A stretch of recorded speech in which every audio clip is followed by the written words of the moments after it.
Hello students, N के मित्तर लो class में आपका स्वागत है।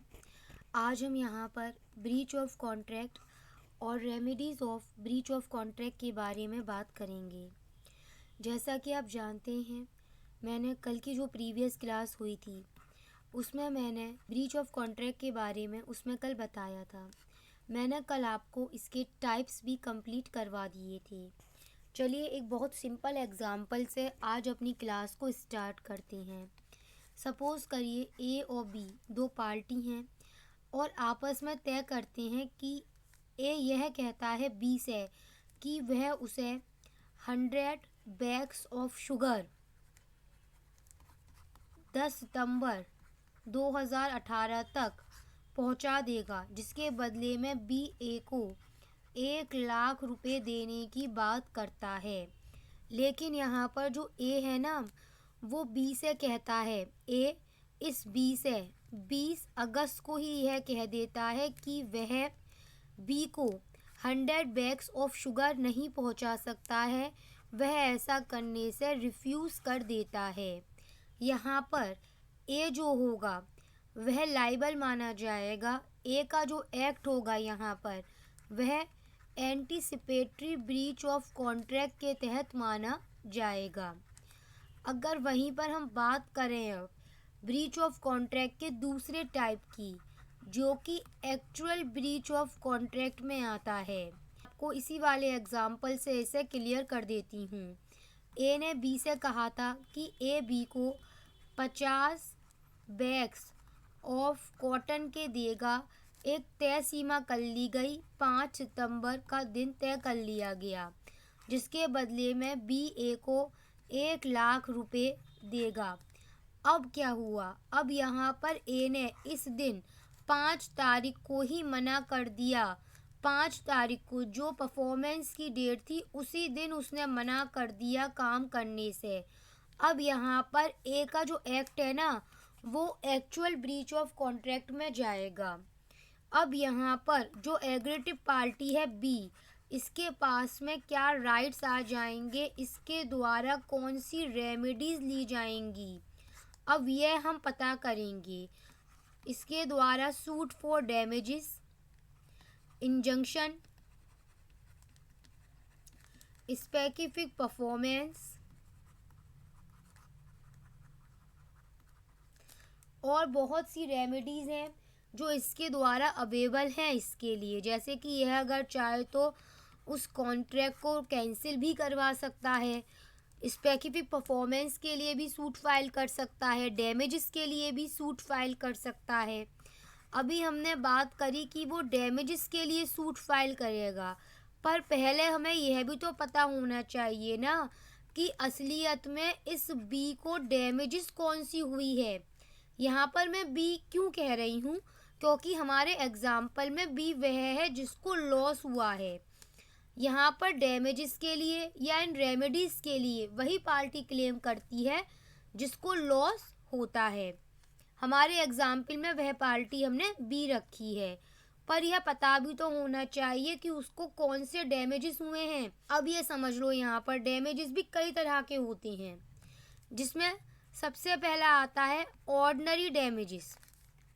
कौन से डैमेजेस कई तरह के होते हैं? ऑर्डिनरी डैमेजेस हो गया, स्पेशल डैमेजेस हो गया, और बहुत से डैमेजेस हैं। एक होता है नॉमिनल डैमेजेस, प्रीफिक्स डैमेजेस। अब मैं इन सब के बारे में आपको बताऊं, उससे पहले एक बात, डैमेजेस के मामले के लिए ही आप इसमें और अच्छी तरह से समझ लीजिए कि जब एग्रेटिव पार्टी यह कहती है कि उसको लॉस हुआ है, तो हर तरह के लॉस के लिए सूट फॉर डैमेजेस नहीं दाखिल किया जाता है, बल्कि पहले बताना पड़ता है कि डैमेजेस का टाइप कौन सा है। एक्चुअली में डैमेजेस होना भी चाहिए। यहाँ पर रिमोटेड लॉस के लिए कोई डैमेजेस नहीं दिया जाता है। अब हम एक एक करके टाइप्स ऑफ डैमेजेस के बारे में बात करेंगे। सबसे पहले हम अब इसमें ऑर्डिनरी डैमेजेस के बारे में बात करेंगे, जिसका लीडिंग केस है हेडले वर्सेस वैक्सनडेल। इसका लीडिंग केस माना जाता है ये। मैं आपको पहले इस केस को बहुत सिंपल समझा देती हूँ। यहाँ पर जो ए है वो इसमें ओनर ऑफ फैक्ट्री है। उनके यहाँ पर जो मशीनें लग रही थीं, उन मशीनों में एक औज़ार जो था कम था, जो वहाँ पर मशीनों को कंप्लीट करने के लिए चाहिए था। अब इनके पास में एक बी जो कि इनका कैरियर था, उसको इन्होंने कहा कि आप बाहर जाकर उस मशीन का वह औजार लेकर आ जाइए। यहाँ पर बी जब बाहर गया तो वह विथ इन 2 मंथ्स, वह 2 महीनों में लौट कर आया, जिस वजह से तब तक उन मशीनों से कोई भी काम नहीं हो पाया, नॉट वर्क, क्योंकि वो औजार उस मशीन में लगना ज़रूरी था। और बी 2 महीने में लौट कर आया, तब तक कोई काम नहीं हो सका। फैक्ट्री ओनर ने इस बी के ऊपर सूट फाइल करा, सूट फॉर डैमेजेस।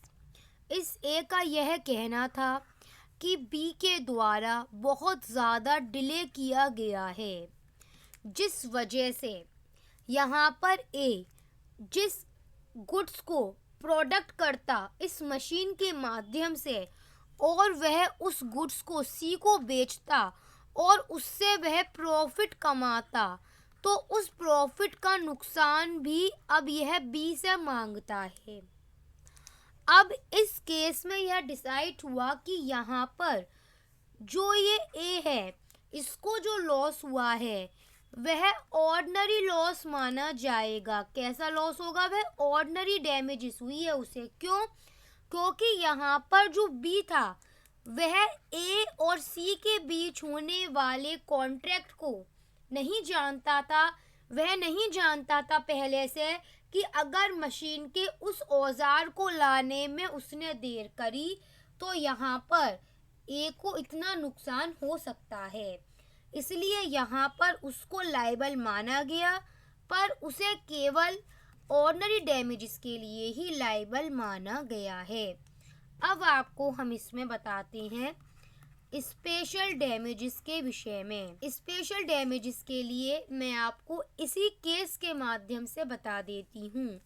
देखिए, जब हमने बात यह करी यहाँ पर कि बी के द्वारा उस मशीन में जो एक औजार लगना था उसे लाने में बी ने डिले करा है। अब यहाँ पर कंडीशन ये रख लो, जिस समय ए ने बी से ये वाली बात कही है उस टाइम पर ही, एट दैट टाइम, उस टाइम पर ही ए ने बी को बता दिया था कि उसने सी के संग कॉन्ट्रैक्ट कर लिया है कि इन मशीनों के द्वारा जो भी गुड्स प्रोडक्ट होगा वह उन्हें सी को सप्लाई करके प्रॉफिट गेन करेगा।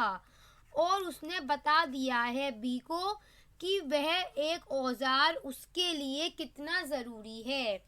और अगर यहाँ पर यह साबित हो जाता कि इस बी के द्वारा अनरीजनेबल डिले करा गया है और बी पहले से ही ए और सी के उस कॉन्ट्रैक्ट को जानता है, उसके पास पहले से ही इन सब बातों के बारे में स्पेशल नोटिस है, तब यहाँ पर बी को स्पेशल डैमेजेस के लिए लायबल माना जाएगा और तब वो यहाँ पर यह डैमेजेस ए को देने के लिए लायबल होगा। तब वो वहाँ पर जो उसने इस औजार को लाने में देर किया था वो भरपाई करेगा और ए को जो लॉस हुआ था सी के संग कॉन्ट्रैक्ट ना कर पाने का, फिर उसकी भरपाई भी यहाँ पर इस बी के द्वारा ही की जाएगी। आपके इसमें एक तीसरी तरह की डैमेजेस भी है। इसमें कोई भी मनी लॉस नहीं होता है। इस तरह की डैमेजेस में मनी लॉस नहीं होता है, पर कई बार रेपुटेशन पर जो बात आ जाती है, रेपुटेशन जो लॉस होता है, तब वहाँ पर इस तरह की डैमेजेस के लिए क्लेम किया जाता है। इस तरह की डैमेजेस में कोई भी रियल डैमेजेस नहीं होती है। एक और आपके इसमें डैमेजेस बताई गई है, damages for deterioration cause by delay. अगर कैरियर की डिले की वजह से कोई लॉस होता है, कैरियर के द्वारा जानबूझ के अगर डिले किया जाता है तब कोई लॉस होता है, वो गुड्स खराब हो जाता है, तब उसके लिए कैरियर को ही रेस्पॉन्सिबल माना जाता है। एक और तरह की इसमें डैमेजेस बताई गई हैं, प्रीफिक्स्ड डैमेजेस। एक एग्जाम्पल से ही क्लियर कर लीजिए। ए और बी आपस में एग्रीमेंट करते हैं कि ए बी को कार 10 लाख रुपए में डिलीवर करेगा। तारीख 10 सितंबर 2018 का दिन तय करते हैं। साथ में यह भी तय करते हैं कि अगर इस तारीख पर ए ने कार डिलीवर नहीं करी या बी ने रुपए हैंड ओवर नहीं करे ए को, तो जिस भी पार्टी के द्वारा ब्रीच किया जाएगा तब अदर पार्टी जो है उसको डैमेजेस के रूप में 2 लाख रुपए दिए जाएंगे। मतलब पार्टीज ने पहले से ही अपना डैमेजेस प्लान कर लिया कि अगर उनको लॉस होगा तो उसकी भरपाई कितने रुपयों से की जाएगी, 2 लाख रुपए से की जाएगी। इतना ध्यान रखना प्रीफिक्स डैमेजेस में कि यहाँ पर यह डैमेजेस की रकम, अब इतना याद रखना यहाँ पर इसमें इसे दो तरीके समझ लो। अगर यहाँ पर अब ए ने बी को 10 तारीख को कार हैंडओवर नहीं करी, बी को लॉस हो रहा था, तो यहाँ पर जो बी है ना वो केवल 2 लाख रुपए या रीजनेबल मनी अमाउंट ही उसको मिलेगा। एक बात आप इसमें याद रखिएगा कि जो ये डैमेजेस है इसके बारे में कॉन्ट्रैक्ट एक्ट के सेक्शन 73 में बताया गया है। ये सेक्शन भी याद रखना ज़रूरी है। अब हम यहाँ पर कवर करेंगे पेनल्टी और लिक्विड डैमेजेस, जिसके बारे में सेक्शन 74 में बताया गया है। एक बात और समझ लीजिए, भारतीय विधि के तहत इन दोनों में कोई भी डिफरेंसेस नहीं हैं। यहाँ पर इसका बहुत एक सिंपल एग्जाम्पल हम बता देते हैं। ए और बी में एग्रीमेंट हुआ। ए ने कहा कि वह 50 बैग्स ऑफ कॉटन के बी को 11 अगस्त तक पहुंचा देगा, जिसके बदले में बी उसे 1 लाख रुपए देगा। आपस में तय हुआ कि जो भी पार्टी ब्रीच करेगी वह अदर पार्टी को 75,000 रुपीज़ एज अ डैमेजेस देगी। पहले से ही तय कर लेना। अब यहाँ पर अगर ए ने ऐसा करने से मना कर दिया, ए ने अगर बी को 11 तारीख को 50 बैग ऑफ कॉटन नहीं दिए, तो ए ने ब्रीच ऑफ कॉन्ट्रैक्ट करा है। यहाँ पर जो बी होगा वो ए से या तो इतने रुपए वसूल करेगा या फिर जो भी एक रीजनेबल सम होगा उतना पैसा यहाँ पर इस बी को दिलवाया जाएगा। पर ध्यान रखना इसमें एक्सिस अमाउंट, इससे ज़्यादा का अमाउंट इसमें जो डैमेजेस में आपने तय कराए है ना उससे ज़्यादा का अमाउंट नहीं दिलवाया जाएगा। एक्सेप्शन है कि अगर आप बॉन्ड भर के दे रहे हैं तो फिर उसमें जितनी रकम लिख रही है आपको उतनी रकम पूरी देनी होगी। ये आप ध्यान रखिएगा। अगर मैं अब अदर रेमेडीज़ की बात करूं, जिसमें हम रेसेशन को भी शामिल करते हैं। पार्टीज़ के बीच कॉन्ट्रैक्ट हुआ। ए ने कहा कि वह अपनी कार 10 लाख रुपए में बी को बेचेगा और बी भी तैयार हो गया, पर आगे जाकर ए ने मना कर दिया बी को कार बेचने से।